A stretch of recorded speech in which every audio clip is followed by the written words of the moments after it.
साथीहरू good morning to my YouTube channel. आज पनि मैले सदा जस्तै एउटा आइपिओ एनालाइसिसको भिडियो बनाएर आएको छु है। कृपया भिडियोलाई चाहिँ सुरुदेखि अन्तिमसम्म हेरिदिनु होला र जो साथीहरू यस च्यानल मार्फत नयाँ र फर्स्ट टाइम हेरिरहनु भएको छ प्लिज च्यानललाई चाहिँ सब्सक्राइब गर्नु है।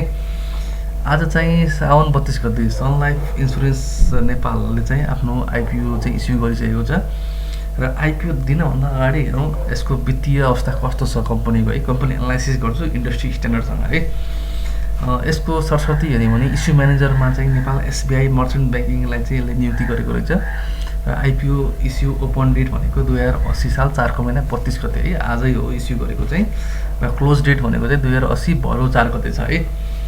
र भदौ 4 गतेसम्म पनि बिकेन भने 14 गतेसम्म लम्ब्याएको छ यसको चाहिँ। तर अभियसली यो आइपिओ चाहिँ बिकिहाल्छ है। त्यस्तै गरी नम्बर अफ इस्यु सेयर भनेको चाहिँ 76,80,000 युनिट्स चाहिँ यसले जेनरल पब्लिकलाई इस्यु गरेको छ है।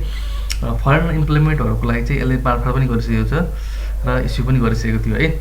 प्रिमियम प्राइस भनेको 239 रुपियाँमा चाहिँ यसले आफ्नो 139 रुपियाँ थपेर 239 बनाएर लिएर आएको छ है। रेटिङको कुरा गर्दा ट्रिपल बी छ है। ट्रिपल बी भनेको चाहिँ आफ्नो यो लाइबिलिटिज वहन गर्ने क्षमता चाहिँ राम्रो सक्षम भनौँ न सक्षम छ है।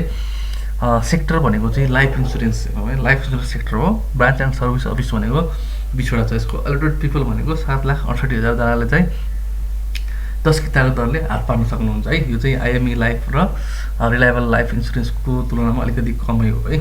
आइएमई लाइफहरूले चाहिँ 9,60,000 जनालाई 10 किता दिएको थियो जेनरल पब्लिकको लागि चाहिँ। फरेन इम्प्लोइलाई पनि धेरै नै थियो।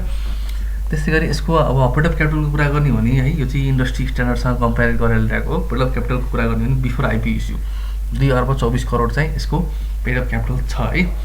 र इन्डस्ट्री स्ट्यान्डर्ड अफ लाइफ इन्सुरेन्सको industry standard paid of capital चाहिँ 4 अर्ब 46 करोड रुपियाँ छ है। त्यसको रिजर्भ एन्ड सरप्लसको कुरा गर्दाखेरि 92 करोड 90 लाख रुपियाँ चाहिँ यसको रिजर्भ एन्ड सरप्लस छ है। त्यसै गरी लाइफ इन्सुरेन्सको industry average reserve and surplus चाहिँ 1 अर्ब 1 करोड रुपियाँ छ है। 1 अर्ब 1 करोडको हाराहारीमा छ। त्यस्तै गरी नेट प्रफिटको कुरा गर्ने हो भने यसको एक्चुअल नेट प्रफिट भने 56 करोड 65 लाख रुपियाँ चाहिँ यसले नेट प्रफिट कमाएको रहेछ है।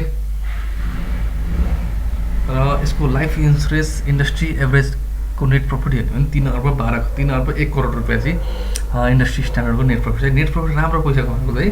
र अर्निङ पर सेयरको हिसाबले हेर्ने भने चाहिँ अर्निङ पर सेयर इपिएस 25.29 राम्रो छ एकदमै है। इपिएस चाहिँ एकदमै राम्रो छ र इन्डस्ट्री स्ट्यान्डर्डको चाहिँ जम्मा 6.39 रुपियाँ चाहिँ अर्निङ पर सेयर छ है। त्यसै गरी नेटवर्थ पर सेयर कुरा गर्ने 140.63 रुपियाँ छ है नेटवर्थ पर सेयर चाहिँ। इन्डस्ट्री स्ट्यान्डर्डको नेटवर्थ हेर्ने भने चाहिँ 124.69 रुपियाँ चाहिँ नेटवर्थ पनि राम्रो छ है इन्डस्ट्री स्ट्यान्डर्डसँग कम्पेरिजन गर्दाखेरि। त्यस्तै गरी लाइफ इन्सुरेन्स फन्ड है जीवन बिमा कोषमा चाहिँ कति छ त भन्दाखेरि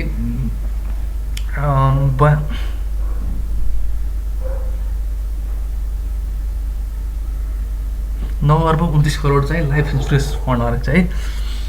जीवन बिमा कोष है यो सन लाइफ नेपाल सन लाइफ इन्सुरेन्सको चाहिँ जीवन बिमा कोषमा चाहिँ 9 अर्ब 29 करोड चाहिँ जीवन बिमा कोषमा पैसा रहेछ यसको चाहिँ।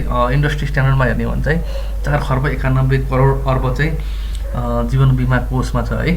त्यसै टोटल एसेट्स कुरा गर्ने हो भने चाहिँ 8 अर्ब 30 करोडको चाहिँ टोटल एसेट्स छ र ओपनिङ रेन्ज भनेको यसको 140.63 रुपियाँबाट 421.79 रुपियाँसम्म चाहिँ यसको ओपनिङ रेन्ज हुन्छ है।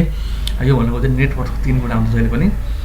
ल साथीहरू यो आइपिओ दिनुभन्दा अगाडिको एनालाइसिस चाहिँ यही हो है। अब यो हजुरहरूले हेरिहाल्नुभयो है। आइपिओ चाहिँ अभियसली भर्नु होला है किनभने कसैले पनि नछोड्नु होला किनभने यो चाहिँ लगभग 60% 60देखि 70% जनाले चाहिँ 10 किता पार्न सक्नुहुन्छ यसको चाहिँ आइपिओमा चाहिँ किनभने धेरै सङ्ख्यामा खुलाएको छ।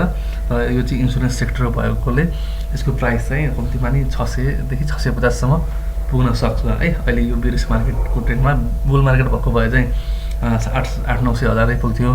तर यो अहिले डिक्लाइन ट्रेन्डको मार्केट छ बेरिस मार्केट है। साइडवेजको मार्केटमा चाहिँ कम्तीमा नि 600 रुपियाँसम्म चाहिँ जान सक्छ यसको चाहिँ है।